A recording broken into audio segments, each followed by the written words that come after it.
The wind was soft. The sky was still.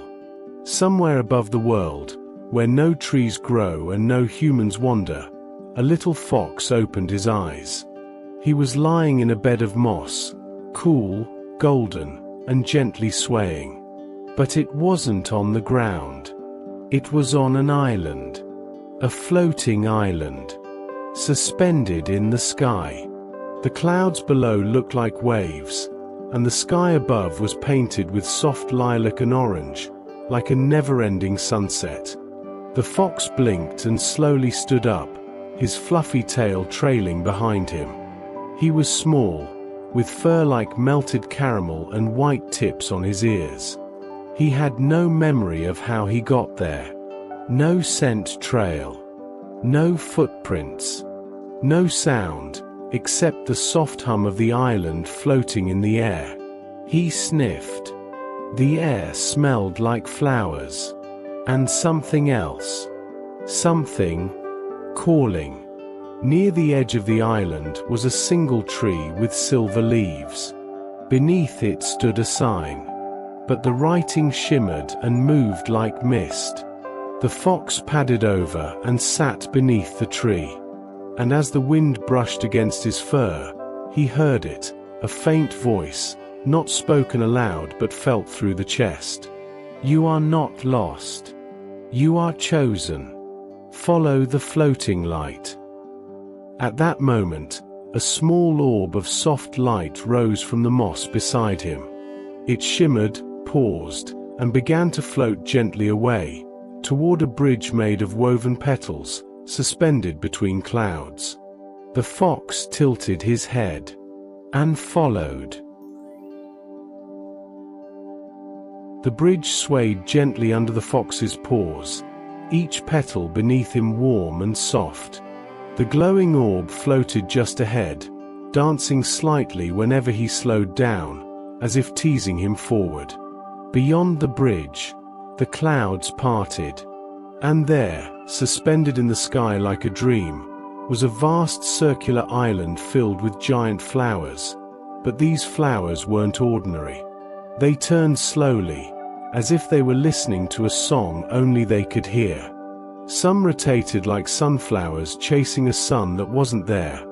Others pulsed with soft colors that shifted with the wind.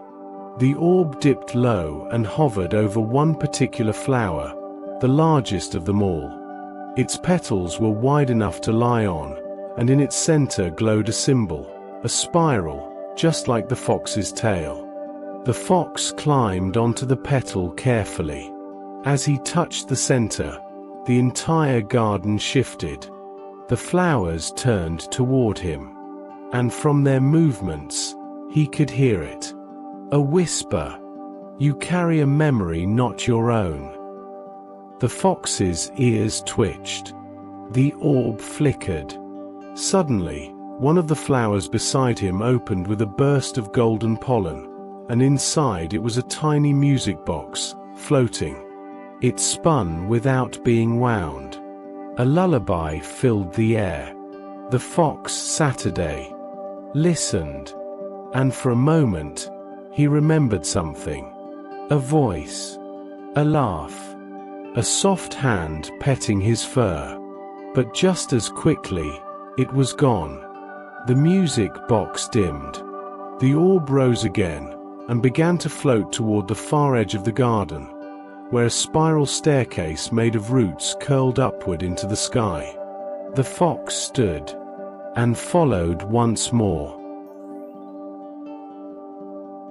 The fox followed the glowing orb to the far edge of the garden, where a spiral staircase made of thick roots rose upward into the clouds.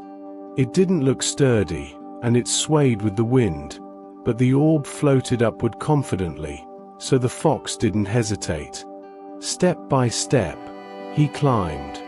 The clouds wrapped around him like misty scarves, cool and quiet. The wind sang softly, almost like the lullaby from the music box. As he reached the top, the air changed. He stepped out onto a narrow floating island, long like a bridge and covered in white grass that shimmered like stardust. This was Skywind, a place where the wind never rests. Tall windflowers stood like dancers on both sides of the path, their long stalks bending gracefully as if bowing to him. The glowing orb hovered in the middle of the path, then pulsed and vanished, absorbed into the sky.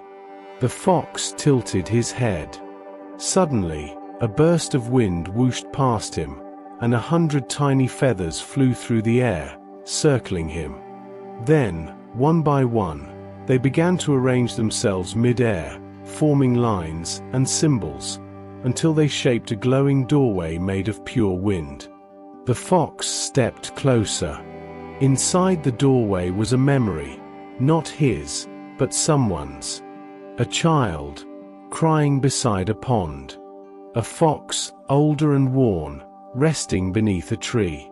The image shimmered, then faded, and the doorway whispered, "To go forward, you must carry what was forgotten." The fox looked down. A single feather floated before him, glowing softly. He picked it up with his teeth, and the doorway opened. The moment the fox stepped through the doorway of wind, the sky fell silent.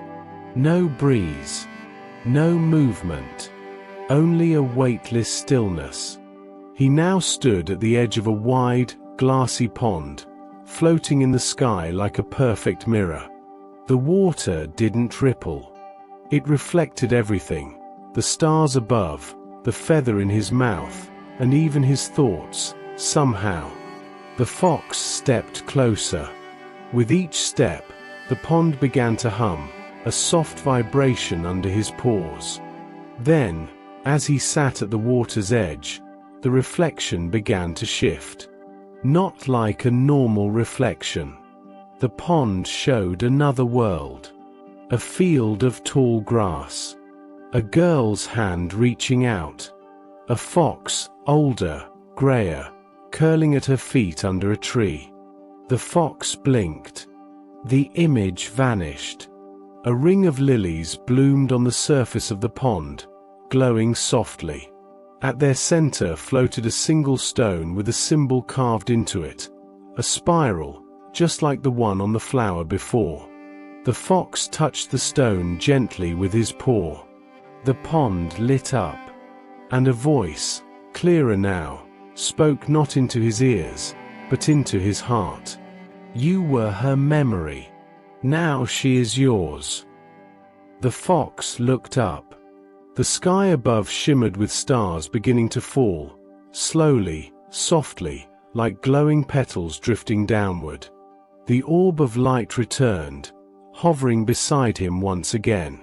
And this time, it pulsed with 2 lights instead of 1. With the glowing feather still warm in his memory, and the spiral light still humming in his chest, the fox followed the orb once more. This time, the floating path ahead was unlike anything he had seen. It wasn't made of stone, or roots, or petals. It was made of clocks. Dozens, maybe hundreds, of floating timepieces hovered in the air, forming a bridge. Some were old pocket watches, others were glass sundials, and some were just ticking hands with no faces at all. They drifted in mid-air, ticking softly, their chimes overlapping like a soft rain of seconds. As the fox stepped onto the first one, it didn't sink. It gently bobbed, like a memory being stirred. The orb floated forward. With every step, the ticking grew quieter, until silence. The fox paused on a large clock face, where the hands were frozen at a time he did not recognize. Then, a shimmer, a vision.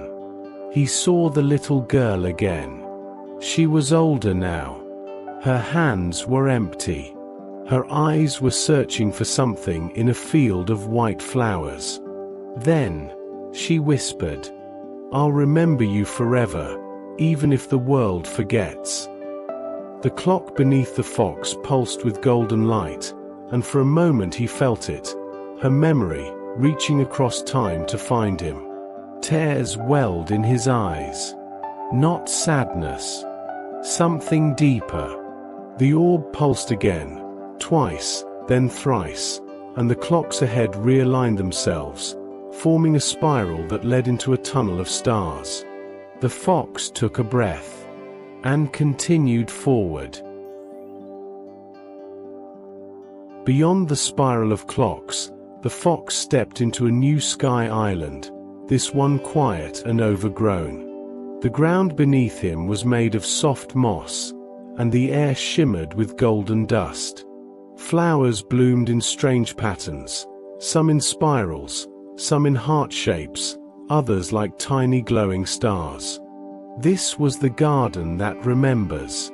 The orb floated slowly now, as if tired. It pulsed gently, its two lights fading in and out like a heartbeat.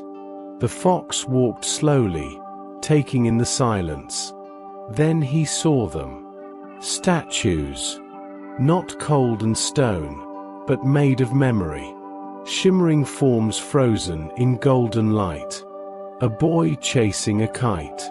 A mother brushing hair. A girl laughing beside a fox with graying fur. The fox stopped. That last one, it was her. The girl from the vision. He walked closer, and as he did, the memory statue shimmered and spoke, not aloud, but into his heart. You're part of her now.